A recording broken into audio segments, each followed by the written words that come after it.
Judas Iscariote, personaje conocido en la historia por su traición, tuvo un trágico final al morir asfixiado por ahorcamiento. Esta muerte estuvo marcada por la caída de su cuerpo sobre la cabeza, o según algunos relatos, por una hinchazón tan extrema que acabó por hacer estallar su cuerpo.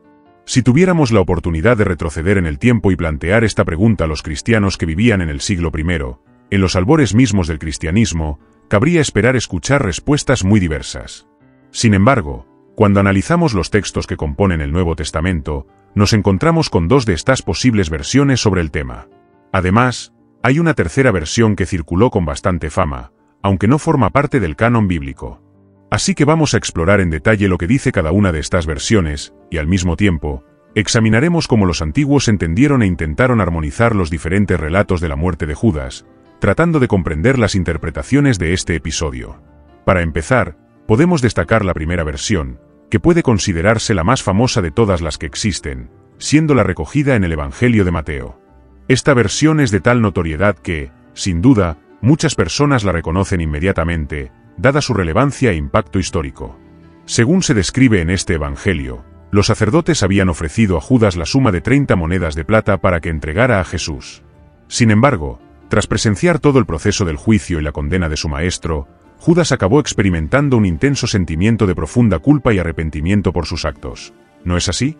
Judas, en un momento de intensa reflexión y dolor, acabó experimentando un profundo sentimiento de remordimiento por sus actos. Decidió volver al templo, decidido a devolver las monedas que había recibido como pago por su traición. Sin embargo, cuando llegó al lugar sagrado, los sacerdotes se mostraron reacios y se negaron a aceptar la devolución del dinero. Ante esta negativa, Judas, presa de la desesperación, arrojó las monedas al suelo en un gesto de desesperación y se marchó en busca de un destino trágico, optando por ahorcarse. Ante esta situación, las personas que habían dado las monedas a Judas tomaron una decisión importante. Como las monedas en cuestión representaban lo que se denomina el precio de la sangre, tal y como se menciona en el texto, esto se refiere al uso de ese dinero para facilitar la condena a muerte de una persona. Así pues, al tratarse de un valor asociado a un acto extremadamente inmoral, estas personas se dieron cuenta de que no podían, bajo ningún concepto, depositar ese dinero en el tesoro sagrado. Esta decisión refleja su conciencia moral sobre el uso inadecuado de los recursos financieros. Sin embargo, estas personas tenían la posibilidad de utilizar las monedas que tenían para comprar tierras, y esa fue exactamente la decisión que tomaron, llamando a estos lugares el campo del alfarero. Utilizaban estas zonas adquiridas como una especie de sepulcro para personas de origen extranjero. Por lo tanto, debido a este uso específico de la tierra, como se menciona en el texto, estas zonas acabaron siendo reconocidas con el nombre de campo de sangre. Esta no es la única narración que podemos encontrar en las Sagradas Escrituras sobre la muerte de Judas, ya que hay otras versiones que también tratan este tema. Es más, no es la única justificación del nombre de este lugar, conocido como el campo de sangre. Esta referencia aparece en el libro de los Hechos de los Apóstoles, que relata los acontecimientos que tuvieron lugar tras la muerte y posterior resurrección de Jesucristo. Se desarrolla una situación sorprendente en la que el apóstol Pedro se encuentra ante una gran multitud formada por cientos de otros discípulos. En este significativo momento, asume la responsabilidad de pronunciar un importante discurso, en el que aclara la necesidad de seleccionar a un nuevo miembro que pueda sustituir a Judas Iscariote. Esto se hace imprescindible para que el número de apóstoles, que formaban parte del círculo íntimo de Jesús, vuelva a ser de 12, ya que, debido a la muerte de Judas, habían quedado reducidos a solo 11. Durante su discurso, Pedro habla de los últimos días de Judas, reflexionando sobre sus acciones y las circunstancias que condujeron a su caída. Es en este contexto en el que expresa sus ideas y preocupaciones sobre el futuro de la comunidad. Pedro menciona, según consta en el libro de los Hechos, que Judas, tras cometer la traición contra Jesús, utilizó el dinero ganado con su iniquidad, refiriéndose a las monedas que recibió por traicionar al maestro para comprar un campo. Según los relatos, fue en este terreno donde Judas cayó abruptamente, lo que le ocasionó una muerte trágicamente violenta, en la que su cuerpo se partió por la mitad y sus entrañas acabaron derramándose por el suelo, en una sombría escena que revela las consecuencias de su traición. Se trata de una escena realmente extraña e intrigante de visualizar, sobre todo cuando intentamos comprender cómo sucedió desde un punto de vista cinematográfico.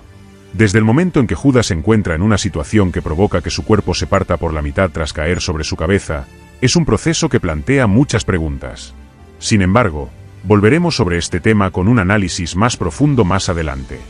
Antes de continuar con el discurso de Pedro, es importante destacar que también menciona este acontecimiento concreto. La muerte de Judas, que sucedió de tal manera, llegó a ser tan notoria que todos los habitantes de la ciudad de Jerusalén llegaron a conocer el lugar donde murió como Aceldama, que en su lengua significa campo de sangre. Este nombre refleja la gravedad y notoriedad que rodearon al suceso en cuestión. Así, según la narración que se encuentra en el libro de los Hechos, Judas Iscariote, el traidor, no devolvió a los sacerdotes del templo la cantidad de dinero que había recibido por su traición. Como consecuencia directa de esta acción, los sacerdotes tampoco compraron tierras con ese dinero. Así que es plausible decir que, independientemente de quien comprara la tierra después, al menos no se compró con el dinero que Judas había recibido, ¿no?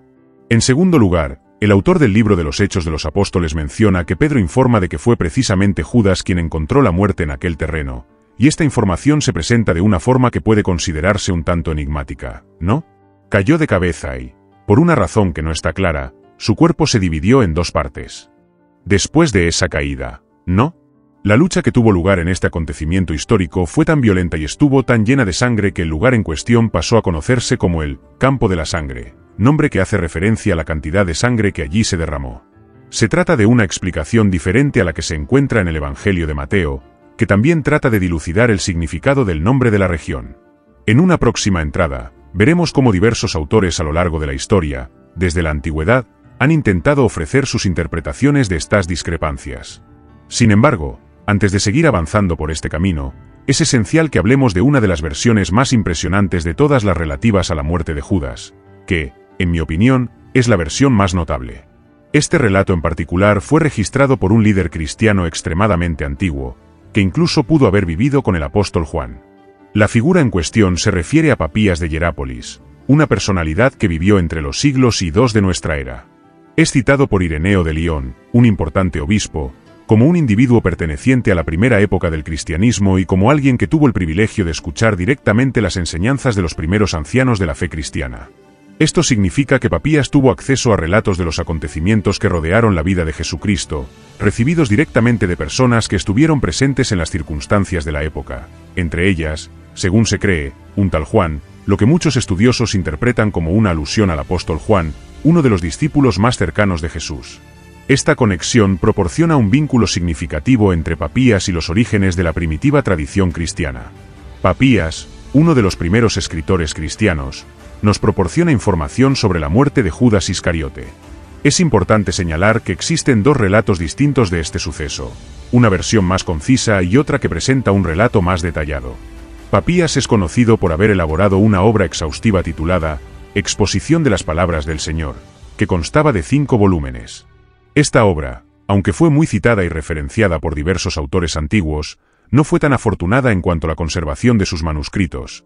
Así, ninguna copia de la misma ha sobrevivido hasta nuestros días.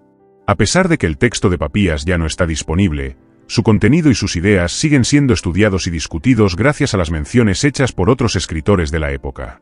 Así, podemos decir que hay ciertos pasajes conservados a lo largo del tiempo, que se citan en diversas obras que han resistido el paso del tiempo. Un ejemplo notable es el relato de Papías sobre la muerte de Judas, que se recoge de dos formas, una versión más concisa y otra más elaborada, ambas referenciadas por el obispo Apolinar de la Odisea, que vivió en el siglo I. Lo que se presenta en la versión breve del relato de Papías es bastante sorprendente, ya que describe a un Judas hinchado que es brutalmente atropellado por un carro, lo que provoca que sus entrañas queden esparcidas por todas partes. En cambio, en la versión más extensa de este suceso, no se menciona el atropello en sí, pero se añaden varios detalles grotescos que ilustran vívidamente los últimos días de la vida de Judas, suscitando imágenes que pueden considerarse bastante repulsivas. Así que, si te interesa saber más sobre este tema, te sugerimos que vayas a la sección de capítulos en la descripción del vídeo y pases al siguiente tema. Bien, pues vamos a ello. Según la versión larga de Papías, lo que ocurrió fue lo siguiente: Judas se hinchó completamente, al igual que en la versión corta, y su cabeza se hinchó hasta tal punto que era más ancha que un carro y no podía ver nada porque sus ojos estaban básicamente sepultados por esa masa que le había dado la vuelta a la cabeza. Ni siquiera los médicos con instrumentos especializados podían acceder a sus ojos, tal era el grado de inflamación, la hinchazón de su cuerpo y, lo que es peor, su órgano genital también se hinchó tremendamente y cada vez que iba a hacer sus necesidades, salían pus y gusanos junto con la orina y permaneció en este estado durante algún tiempo, sufriendo tremendamente y, finalmente, murió, y Papías hace hincapié en especificar dónde murió. Murió, comillas abiertas, en su propia tierra, comillas cerradas. Cierto, es decir, en su propiedad, la propiedad que compró, y esa propiedad ha estado completamente desierta e inhabitable desde entonces. Debido al insoportable olor de la pútrida secreción que fue expulsada del cuerpo de Judas y que se filtró en el suelo. El texto menciona que, hasta la fecha, ni una sola persona ha podido cruzarlo. ¿No es así? En el momento en que se escribió el texto, no había permiso para que nadie se acercara a esa tierra específica.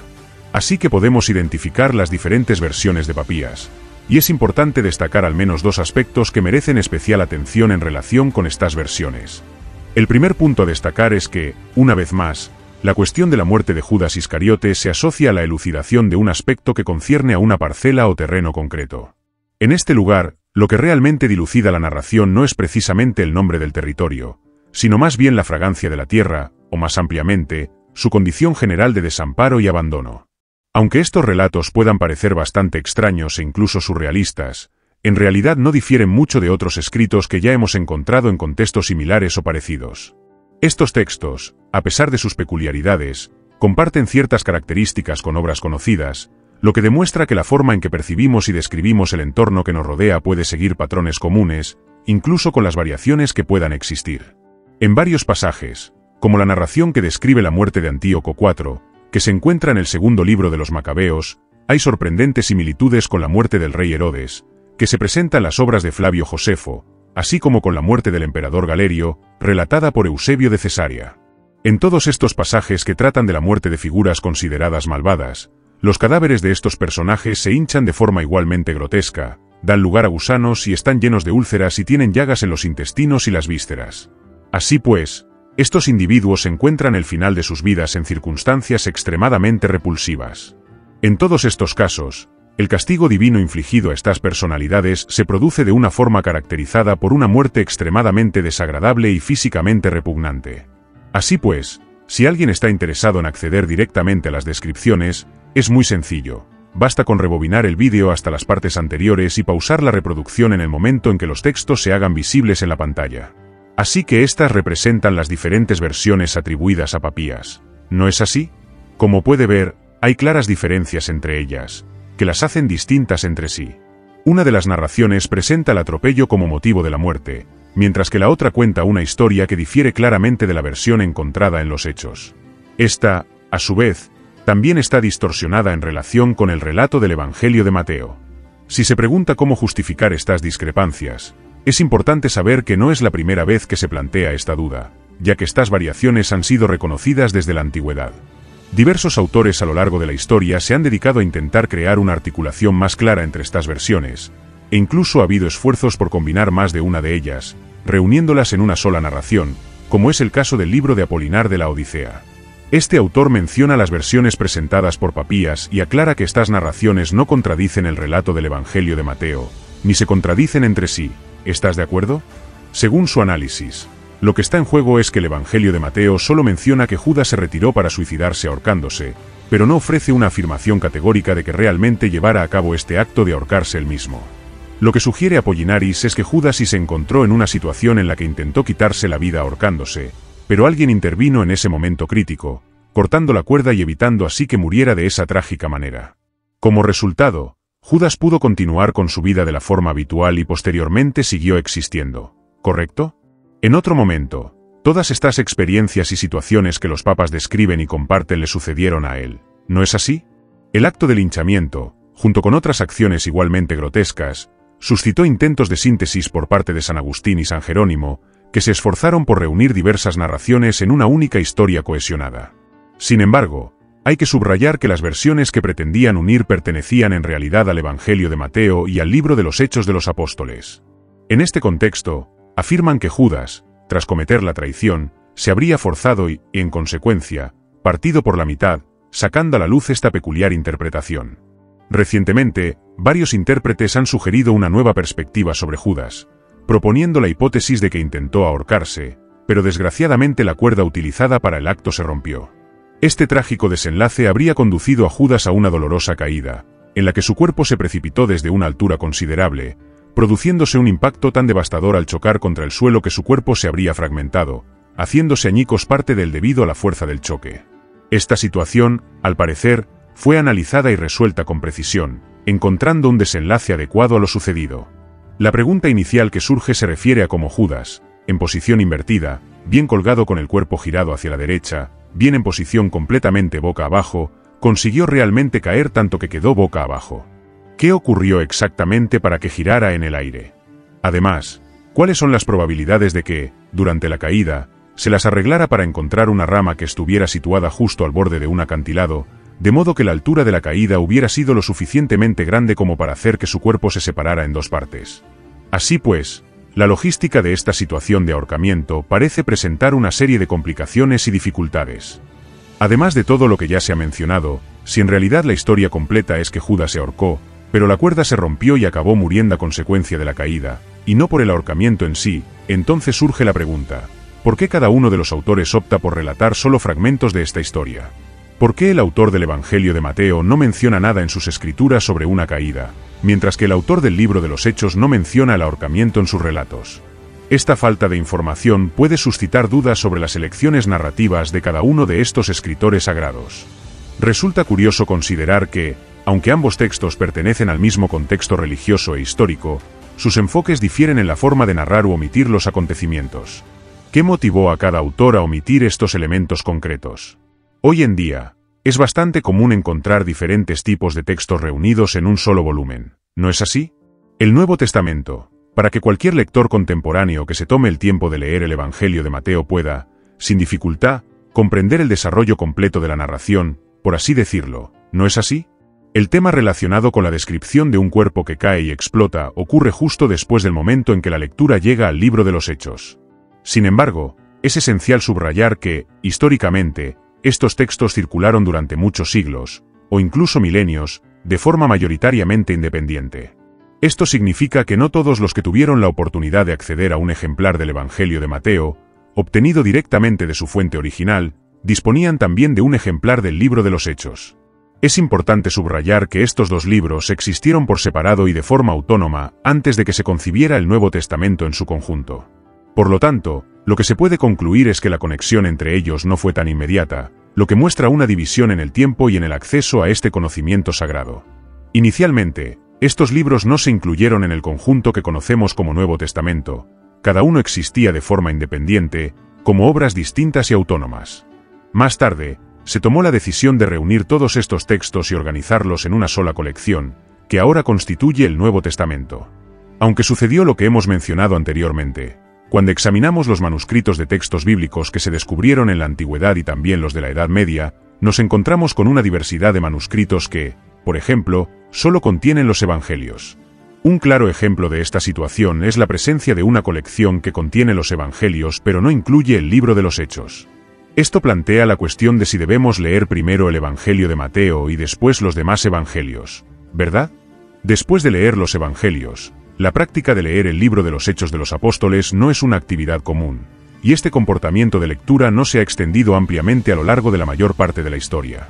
De hecho, no hay ningún indicio que sugiera que el autor del libro de los Hechos supusiera que sus lectores ya habían leído el Evangelio de Mateo o que, de alguna manera, lo hacían simultáneamente, ni nada por el estilo, ¿correcto? Una vez más, nos estamos refiriendo a obras literarias diferentes, escritas por autores diferentes, que circularon de forma considerablemente independiente, es decir, cada una de ellas destacó por sí misma en contextos diferentes. Ah, y hay un detalle adicional que también hay que mencionar, ¿no? Incluso si se acepta esta armonización, que, todo hay que decirlo, es extremadamente improbable tanto desde el punto de vista físico como narrativo, subsiste un dilema considerable. Este dilema implica la dificultad de conciliar las diversas interpretaciones relacionadas con el nombre de la tierra conocida como el campo de sangre. La cuestión que se plantea es la siguiente: ¿se llama así este lugar por el dinero manchado de sangre, que hace referencia al recurso financiero inmoral que Judas Iscariote devolvió a los sacerdotes? ¿O la denominación de campo de sangre se debe a que Judas perdió la vida en este terreno, y en consecuencia, los sacerdotes adquirieron la propiedad con la intención de convertirla en un cementerio para enterrar a los muertos? Alternativamente, podríamos considerar la hipótesis de que fue Judas quien compró el terreno para establecer allí su morada, ¿no es así? Esta complejidad hace que el tema sea bastante intrigante. La pregunta que surge es, ¿realmente Judas devolvió las monedas que recibió o no? En este sentido, desde mi perspectiva, hay una interpretación mucho más clara del fenómeno de que haya 3 relatos diferentes de la muerte de Judas. La interpretación que propongo es la siguiente. Estos diversos libros tratan el tema, ¿no es así? El Evangelio según San Mateo y el libro de los Hechos de los Apóstoles fueron escritos por autores diferentes, y ambos textos solo transmiten tradiciones que, de hecho, son diferentes entre sí. En cuanto a Papías de Hierápolis, la situación es similar, ¿no? Es posible que en la época en que se escribieron los textos correspondientes ya circularan diversos relatos sobre la muerte de Judas, y que cada uno de los autores decidiera documentar estas versiones a su manera particular. La edición que conocían, o la que era su favorita, o la que estaban convencidos de que era la más veraz, ¿no? Si conocían más de una opción, sin duda también es factible, ¿no? ¿Por qué no considerar que fueron precisamente ellos quienes elaboraron esas versiones con la intención de afirmar o validar algún punto teológico concreto, ¿no? Seguramente había algún mensaje específico que querían comunicar, ¿no? Con respecto a la versión de Papías, por ejemplo, es importante señalar que ya hemos analizado cómo esta versión encaja bastante bien con cierta tradición que atribuye muertes que se consideran físicamente repulsivas, caracterizadas por hinchazón y un fuerte olor a gusanos, a ciertas figuras que eran percibidas como oponentes en la narrativa sagrada, ¿correcto? Así que estas personas fueron sometidas a este castigo que se considera ejemplar, ¿no es así? Perceptiblemente sorprendente e impactante. En lo que respecta a la versión del Evangelio de Mateo, hay una intención de establecer un vínculo entre la figura de Judas Iscariote y la figura de Aitofel. Aitofel es un personaje mencionado en la Biblia hebrea, concretamente en el Antiguo Testamento, y era conocido por ser un consejero cercano al rey David, notable por su sabiduría y al mismo tiempo, por sus traiciones. Es interesante observar, en este contexto, cómo esta comparación puede enriquecer la interpretación de las acciones de Judas, que también traicionó a una figura central de la tradición cristiana, de forma similar a como Aitofel se volvió contra David en momentos cruciales de su reinado. Y tras cometer traición contra este rey, acabó ahorcándose, ¿no es así? De hecho, es el único personaje que aparece en todos los pasajes de la Biblia y lleva a cabo esta acción concreta, ¿no es así? En la narración que se encuentra en la versión bíblica según Mateo, es correcto decir que Judas Iscariote, después de traicionar a Jesucristo, termina ahorcándose. Esta trágica decisión del traidor es un elemento clave de la historia, que refleja la desesperación y el arrepentimiento que le embargaron tras su traición. Así que sí, la afirmación sobre el ahorcamiento de Judas, tal y como se menciona en Mateo, es correcta. En consecuencia, esto abre la posibilidad de establecer un paralelismo deliberadamente trazado. Al establecer un paralelismo deliberado entre las dos narraciones, al conceder a Judas una muerte que guarda semejanza con la de David el traidor, el autor no solo establece una comparación, sino que refuerza ese vínculo teológico de profundo significado entre las figuras de David y Jesús, ¿no es así? Una nueva versión de David, el Mesías benévolo. Y, como mencioné al principio del vídeo, es necesario que abordemos ahora, para concluir la discusión sobre la misteriosa muerte de Judas, un hecho que se presenta en el libro de los Hechos. En este relato, se menciona que cae boca abajo y se parte por la mitad, lo que hace que esta descripción sea bastante enigmática e intrigante. Esto se debe a que el texto que describe esta situación no ofrece ninguna información que indique que cayó desde una altura considerable o desde algún otro lugar elevado que pudiera justificar tal desenlace, ¿correcto? La representación de Judas Iscariote cayendo por un precipicio se basa en realidad en referencias que aparecieron mucho después del hecho en sí. El relato contenido en el libro de los Hechos de los Apóstoles se limita a afirmar que Judas se encontraba en un campo cuando cayó boca abajo, lo que provocó la explosión de su cuerpo, que, ya descompuesto y en estado de putrefacción, desprendía un fuerte olor. Esta descripción es corroborada por Papías, historiador de la época, lo que ha llevado a algunos estudiosos a teorizar que el texto original presente en el libro de los Hechos pudo sufrir algún tipo de alteración con el paso del tiempo, posiblemente debida a errores durante la copia de los manuscritos. La expresión griega que significa caer boca abajo, que se traduce como preñes genomenos, es muy similar a la expresión que indica hincharse, que es la palabra griega prestegenomen. Esta similitud lleva a los expertos a sugerir que la frase original podría haber sido esta última, que se distorsionó o corrompió en algún momento de la transmisión de los textos. Es interesante señalar que, de hecho, existen manuscritos históricos que presentan la versión con preis genominus, que aborda específicamente esta cuestión de la hinchazón del cuerpo de Judas. Sin embargo, el gran desafío reside en los textos que presentan esta variante, ya que la cuestión que se plantea aquí es que existen textos que presentan esta variante. ¿verdad? El fenómeno conocido como la hinchazón de Judas se relaciona de manera muy pertinente con la narración propuesta por Papías. Es importante señalar que estos textos pertenecen al siglo X y posteriores, lo que indica su relevancia histórica. Además, los manuscritos a los que hemos podido acceder que tratan del libro de los Hechos datan de la misma época, es decir, también son del siglo X o posteriores. Entre estos registros antiguos, existe una versión que presenta una situación en la que Judas cae cabeza abajo, una interpretación que, a primera vista, puede parecer menos lógica o coherente. Sin embargo, es esencial reconocer que se trata, de hecho, de la prueba más remota de que disponemos. Así que está claro que es bastante complicado resolver esta cuestión, ¿no? Lo siento, pero no tengo acceso a información sobre el texto original al que se refiere. Sin embargo, estoy aquí para ayudarle con cualquier otra petición que pueda tener, como reformular, resumir o aclarar los textos que me proporcione. No dudes en compartir el texto que quieres que parafrasee. La cuestión que se plantea la reflexión es si los escribas que trabajaban durante la Edad Media estaban, en realidad, llevando a cabo una corrección acrítica del contenido al transformar la expresión «prenés genomenos» en «prestáis genomenos», o si, en realidad, se limitaban a manipular el sentido del texto original. Esta duda abre un campo de discusión sobre el papel de los escribas, responsables de copiar y preservar los documentos de la época, y cómo los cambios que implementaron podrían afectar a la comprensión del legado cultural e intelectual de ese periodo. Por ello, es pertinente investigar si estos cambios reflejaban una intención de mejora o si, por el contrario, conducían a una distorsión del mensaje original contenido en los escritos. Lo que estas personas creían que contenía el texto comprometía en realidad la integridad del texto original. ¿No es así? Por lo tanto, se trata de un problema que sigue sin una definición concluyente dentro de las investigaciones relacionadas con este tema. Lo que sí podemos afirmar con mayor convicción es que, desde los albores de la historia, comenzaron a circular efectivamente diversas versiones sobre la muerte de Judas, dos de las cuales están recogidas en libros. Además, podríamos hablar de otros relatos de la muerte de Judas que difieren de la versión conocida y que surgieron en épocas posteriores.